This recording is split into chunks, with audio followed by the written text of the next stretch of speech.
And spawning over here in the top left position, ladies and gentlemen, as the green Terran player. It all comes down to game 3 because these guys are tied up at 1-1. Can he pull it through? One half of the Spanish Armada playing for Mouse Sports. Ladies and gentlemen, we have Lucifron. His opponent spawning in the bottom right-hand position as the yellow Terran player. Doing incredibly well so far. He's at 1-0. He needs to win one more game, and if he does, he knocks Lucifron out of the tournament and advances to the round of 8. Can he do it? Ladies and gentlemen, we have mouz.dayshi. Now these two have shown that they are a very close match for each other throughout. They've both been going for very similar openings with that aggressive drop style play, and then continuing it through into the mid and even late game with those hellback drops. However, the big thing is Dayshi does some damage early on in both game 1 and 2. But then Lucifron is the one who continues up with that pain and manages to really catch back up. But game number 1 and game number 2 had a significant difference. Game number 1, Dayshi was able to get and maintain an upgrade advantage on his army. Whereas in game number 2 he wasn't. And that means, of course, that when you actually get that situation where your armies are busy clashing against each other in the middle of the map, there's no real get-out-of-jail-free card because of those upgrade advantage. You can't trade effectively if your army is simply caught out of position. And, well, that just allowed Lucifron to continue sort of screwing in the vice, if you will. And a very methodical game there from Lucy, and that allows him to take game number 2. So, I like it. Very calm, very composed level of play there. And, well, we're going to see it come down to game 3. I wonder if Lucifron's got into his stride now and is feeling confident here, or if Dayshi has something up his sleeve. Well, Dayshi is going to be getting gas at a very similar time to that of Lucifron. Lucifron is ahead by just 8 Vespian at this moment in time. It means a fractionally faster factory if he goes for a similar build, but the SCV scout from Dayshi is getting all of the information required. And that in itself is quite good because he knows that nothing crazy is coming on. He's just going to be keeping a lookout for what could be coming down. And actually, the factory's starting at near simultaneously times. Slightly quicker for Dayshi. That's exactly right, actually. Lucifron got up to 112 gas before starting that as well. Oh! And mind games, ladies and gentlemen. Oh, hang on. As we have a little bit of a pause here from Lucifron, his mouse is bugging out. Okay, he needs to go and plug that in. The second gas, by the way, was taken by Lucifron when the SCV was here fighting the Marine, and then as soon as the SCV died, it got cancelled. If we take a quick look at Dayshi's vision right now, he thinks that he thinks he knows the second gas timing from Lucifron, but actually he is being fooled. So we'll see how this plays on into the later game, if maybe Dayshi is going to be a little bit more wary, for example, of early Cloak Banshee play or something like that, and adjust his defenses accordingly when in fact nothing's coming in. And it is just an important thing. It's such a minor thing. I'm glad you pointed it out, JoRoSaR, because your reaction to that can be very different. Dayshi himself has got those 2 gases up, and the one thing that Lucifron hasn't done yet is scout. But remember, in game 1 and 2, at 6 minutes 30, almost on the dot, Lucifron scans the main base of his opponent. And that is when you get to see precisely what they could be going for. Dayshi getting the Widow Mines out once more. That's going to help with any drop defense he's got. But both players, with their naturals, or with their command centers getting made, this game is still very too close to call. Now, I wonder if this is in response to seeing that second gas as well. Of course, potential Banshee play a little bit early on. We saw Hellions in games 1 and 2, but we're going to be going straight for the Widow Mines in game 3 from Dayshi. And, of course, they can do a decent chunk of damage as well if in the correct position. Lucifron, though, once again, he's just going to be going straight up to the armory, just getting up to those Hellbats as quickly as humanly possible. And we have here the Widow Mines. They're actually going to be defending against potential ground army here. Look at them shining away there. I like the way they glow. In fact, they look like they're remote control. This is fun. A remote control Widow. Well, they must be, because a person couldn't fit in them. It's true. It's like 2 antennas. It's like a Terran router, and that's your Wi-Fi range right there. My Wi-Fi range isn't that good. Just saying. Anyway, Hellions coming back here for Lucifron. Just gonna be going about their normal stuff. And there's the scan. I heard it go down. I bet that is a scan for Lucifron because it's getting close to the 6 minute 30 mark. Yep, exactly. Almost, well, on the dot and sees absolutely everything. So guys, if you want to incorporate something into your Terran play, maybe you're getting caught out by strategies from your opponents a little bit more often in in TVT, this seems to be a fantastic time to put the scan down. Lucifron showing us really how that's helped him a lot in these games, and boom, 1 and 2, nice. And that's exactly what these Widow Mines were there for. Lucifron was not happy about that. He has lost 2 out of his 4 Hellions, and dayshi takes an early lead in terms of killing off the army here. And now the Widow Mines, they're going to be migrating somewhere else. And of course, remember, both players are taking their natural expansions at very similar times. In terms of the unit count, the worker count, only 3 difference between them, really quite small. But these Widow Mines now going in for drop defense, and that's brilliant because Lucifron is going for a drop at the moment. So smart to move this in. We have a little bit of an attack against the natural expansion here, and it looks like it's Hellion on Hellion with SCVs repairing one side. So dayshi not quite able to get word in edgeways. We have the drop coming in now. It is a double Hellbat drop from Lucifron, and the Widow Mine is ready here to greet it. Oh no, a single Viking shot plus the Widow Mine will kill, and wow, excellent defense there from dayshi. Great use of that Widow Mine, moving it from the ramp immediately to his mineral line, knowing that a drop might come in, and Lucifron has been thwarted. And this is the sort of play that dayshi needs if he wants to win this series, because everything he's doing is just really shutting down Lucifron's play. He got 2 Hellions instead of trying to come into the natural because of the Widow Mine placement. They then got down the drop, but a counter drop is going to be coming in from dayshi, and round 2 from Lucifron. But as you're showing, there is that Widow Mine there, JoRoSaR.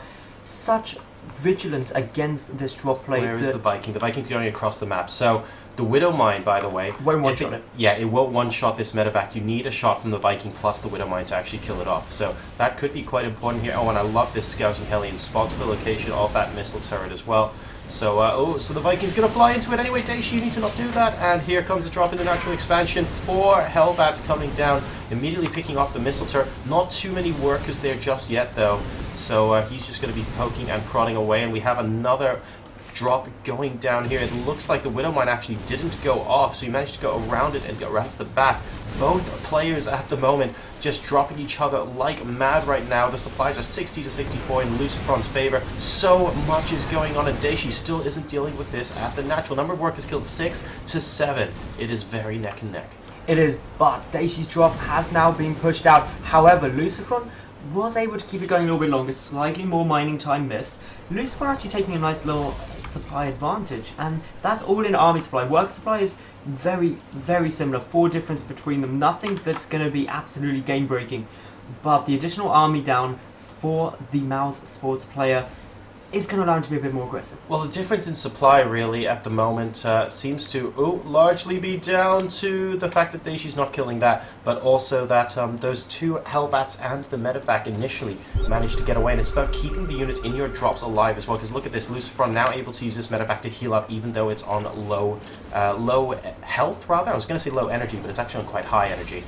And dayshi lost everything that he sent in, that scouting Hellion, the drop in the back, not too many SCVs killed. So that conversely ended up not being so great for dayshi compared to what we saw earlier on when he was defending against that first drop from Lucifron.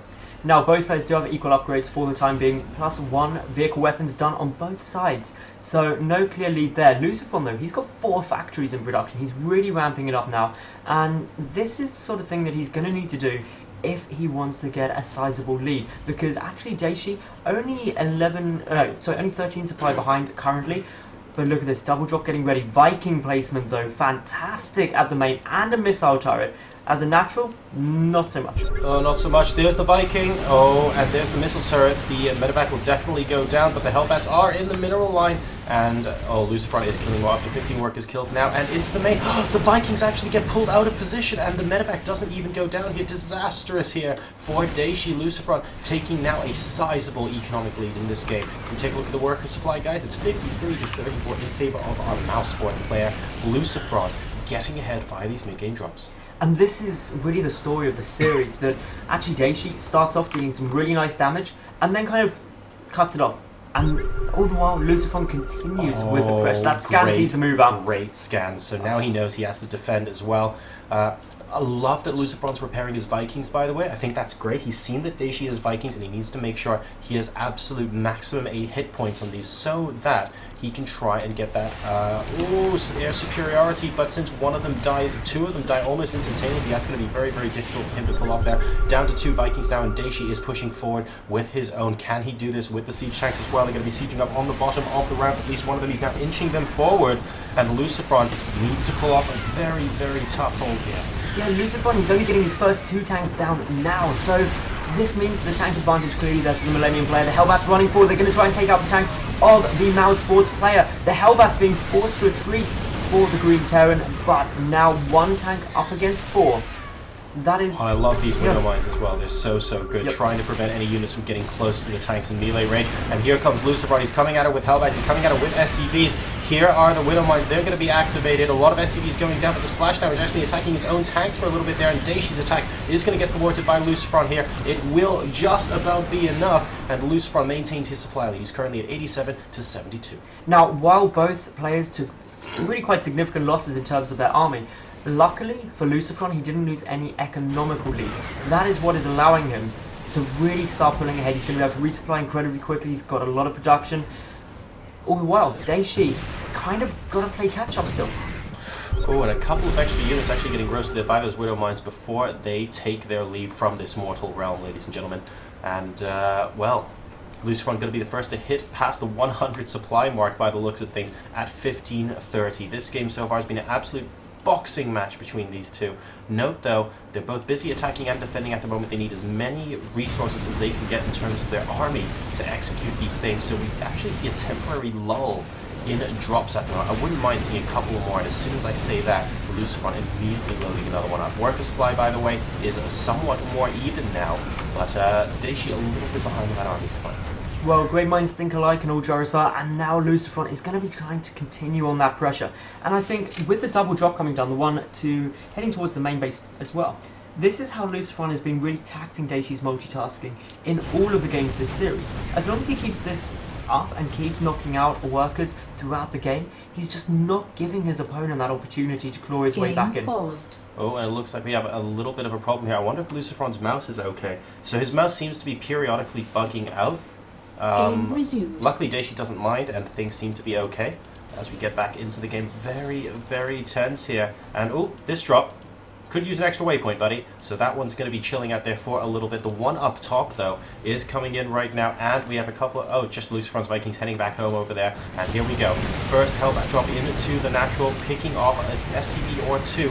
Not a terrible amount of damage done so far, but I say that a little bit too soon. A couple of SCVs walking into the firing line there. And the number of workers killed has gone up to 37 this game. And now into the third base. Yes, there's a missile turret there, but won't be able to kill this medevac in time. A second Hellbat drop. Oh, just so the mule close. getting away. That was really close. Now, it may not seem like that was a terrible amount of damage, but it's keeping Lucifron ahead economically all the way through this game. And as long as he keeps it up, picking off a couple of workers at a time while not taking any counter damage, it's still good for him because Hellbats aren't that expensive.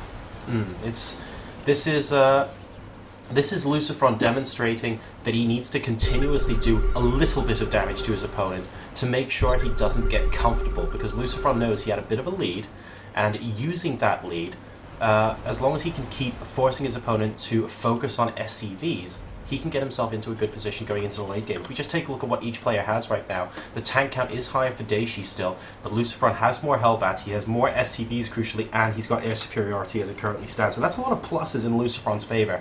It's going to be hard for him to break this tank line from dayshi, but again, with just a couple of tanks difference, it could genuinely come down quite simply to positioning here. And Lucifron right now really trying to show dayshi who's boss in the air. And yeah, it's not only on the air, it's on the ground as well. Lucifron is making his move. He's going to try and head in towards this. The scan, did he catch the army? It was really close as it was moving out. I don't think it saw it immediately, but now he knows. Those Vikings being so essential to Lucifron's vision. Tanks just slowly getting whittled down. Oh dear, he needed to move these guys back, or scan perhaps, and it looks like dayshi's trying to go what might be for a flank towards this position, but oh, great scout, and he sees exactly what's going on there, immediately sieging up Lucifron, just about getting out of range. And, oh, this is tense, but dayshi has lost more than Lucifron right now. It's currently 169 to 158, and Lucifron, he's going for it. Is this going to be good? Because dayshi has these tanks sieged up already. Oh, he's got the Vikings in the back. This is a brilliant move, and Lucifron, with the sandwich engagement here, basically, ends up picking up a good portion of the arm, but look at the number of siege tanks that are left from dayshi. That's really a saving grace here, and he's able to continue. Lucifron takes a 30 supply lead. However, Lucifron also going in for that drop towards the third base once more. He's securing a fourth base at the same time.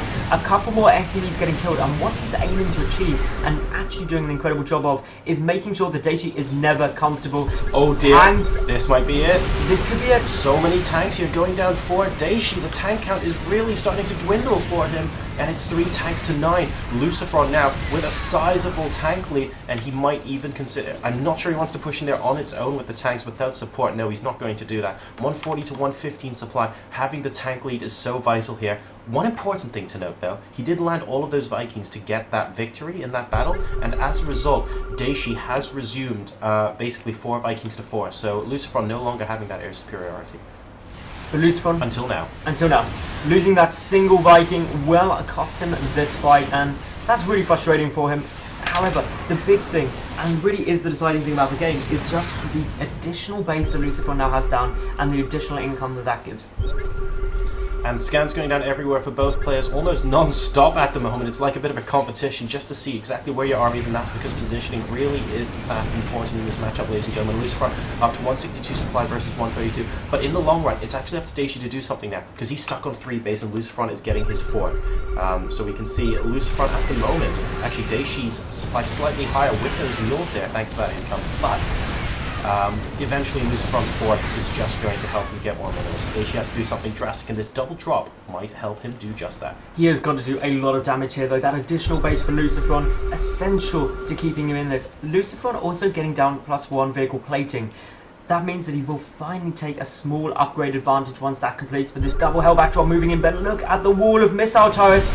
That is going to be hard to get through, but it should be able to drop, it just won't be able to get back out again. And here we go, so 4 hellbats going in at the 3rd base. At the same time, Lucifron, by the way, sieging at the bottom of the cliff. It looks like 1 or 2 siege tanks are actually able to get hits off on the orbital command. A scan reveals the exact location of this army. Meanwhile, the hellbats here are still not destroyed. He's trying to pick apart the turrets so that a subsequent drop might be able to do some damage as well. Number of work is still 50 to 27. dayshi not quite getting the damage he wanted done there, and now his natural expansion is being very, very frustrated. Managing to kill off the Vikings, though, is an important first step, because Lucifron's going to have to use non-stop scans if he wants to keep attacking this orbital. Now, Lucifron has got a slight upgrade advantage, and he's about to get slightly larger too once his own +3 comes down. This upgrade advantage can be massive for these 2 players, and that's what's going to be so critical moving forward. But Lucifron, he is preventing the 4th. However, dayshi is just taking the one to the bottom left. That is how he's going to solve this problem, floating an orbital command over, and this is the sort of sneaky shenanigans he needs to have a chance of coming back into this game now. So close right now to that orbital command being scouted, but it hasn't been scouted just yet. That hellbat on a really, really cute move command there. Lucifron is trying to check his opponent sneakily taking a 4th base. He's going to confirm that it has it, but as soon as that hellbat disappears, this orbital will be able to land here, and maybe he can get some mining done. That's going to be so crucial a bit later on. And Lucifron, smelling a bit of a rat here, he might be wondering if dayshi is going for a desperation move soon. Actually backs off a little bit to try and discourage this counter-attack. And Lucifron sees it coming. A hellbat is destroyed. What is he going to do? He's going to chase. This is going to be... Oh, well, he's got the reinforcements coming in, and that's the important thing. There's the siege up very quickly, and this is such a problem for dayshi. He can't get back to the safety of his 3rd. And the tanks are unsieged. Lucifron is moving in. I think that might be the mistake that costs him the game here. Look at this, cornered from all sides. They're reinforced, but they are just walking into a sieged tank line here. dayshi losing almost everything. He's down to 113 supply. Lucifron now at 161, and this orbital command, he's been too busy to land it at the moment, and who can blame him? Look at this force outside his base. Lucifron is going in for the pain. He does have the 3-1 upgrades up against 3-0 for dayshi. This 3rd, such a critical base, is about to get siege, and there is no way that dayshi is going to be able to hold this, and as such could be in a lot of problems. The SCVs all clumping up. Luckily they are getting away. That is some lucky SCVs. Yeah, at the expense of a tank or 2 by the looks of things, but Lucifron is now forced station onto 2 bases. These SCVs are long distance mining over here, and long distance mining into a hellbat is not where you want to be. And that's going to be enough. GG, and Lucifron wins game number 3 and advances to the round of 8 here at DreamHack Summer 2013.